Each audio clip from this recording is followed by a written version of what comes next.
Hello friends, welcome to family food Telugu channel. ఈరోజు family food Telugu ఛానల్లో ఆలూ పరోటా ఏ విధంగా చేసుకోవాలో చూసేద్దాం. ముందుగా ఒక బౌల్ తీసుకోవాలి. ఇందులో ఉడికించిన ఆలూని వేసుకోవాలి. ఆలూకి పైన స్కిన్ తీసేసిన తర్వాత ఇలాగా రోక్తో కానీ చేత్తో కానీ మెత్తగా చేసుకోవాలి. ఇలా మెత్తగా అయిన తర్వాత ఇందులో ధనియాల పొడి వేసుకోవాలి. అలాగే కారం, సాల్ట్ తగినంత, పచ్చిమిర్చి చిన్నగా కట్ చేసుకుని వేసుకోవాలి, పసుపు, అలాగే వామ్ తీసుకున్నాను. వామ్ చేత్తో నలిపి వేసుకోవాలి. అంటే నేను తీసుకున్నది మైదాపిండి కాబట్టి ఈ విధంగా వామ్ తీసుకున్నాను. మీకు నచ్చకపోతే స్కిప్ చేసేయండి. ఇప్పుడు ఇందులో ఉల్లిపాయలు చిన్నగా కట్ చేసుకుని వేసుకున్నాను.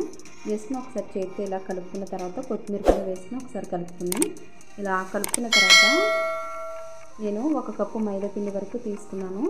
అందులో తగినన్ని నీళ్ళు, సాల్ట్ తగినంత వేసుకున్న తర్వాత 20 నిమిషాలు కలిపేసి పక్కన పెట్టేసుకున్నాను. ఇప్పుడు 20 నిమిషాల తర్వాత ఇప్పుడు చేతితో ఈ విధంగా తీసుకున్న తర్వాత ఇప్పుడు చపాతీ పీట మీద మైదాపిండి జల్లుకొని ఇప్పుడు మీకు చూపించిన విధంగా ఇలాగా మధ్యలో గుంటలాగా మీకు చూపించిన విధంగా తీసుకోవాలి. తీసుకున్న తర్వాత స్టఫింగ్కి ముందుగానే రెడీ చేసి పెట్టుకున్న ఆలు మిశ్రమాన్ని ఇందులో పెట్టుకుని అంతా కూడా బయటకు రాకుండా కవర్ చేసుకోవాలి. ఎక్స్ట్రా పిండి అయినా ఉంటే కనుక మీకు చూపించిన విధంగా అది కూడా తీసేసుకోవచ్చు.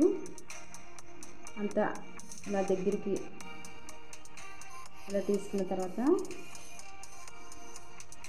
ఎక్స్ట్రా పిండి ఉంటే తీసేసుకోవాలి, లేదంటే కవర్ చేసుకోవచ్చు. ఈ విధంగా చపాతీ కర్రతోటి ఈ విధంగా చేసుకున్న తర్వాత ఇప్పుడు స్టవ్ అంటించి ప్యాన్ హీట్ అయిన తర్వాత ఇప్పుడు ఇవి పరోటాలు వేయాలి. ఒక సైడు ఆయిల్ లేకుండా కాలిన తర్వాత మాత్రమే నెయ్యి కానీ బటర్లో కానీ మనం కాల్చుకోవాలి. నూనెతోనైనా సరే కాల్చి చాలా బాగుంటుంది.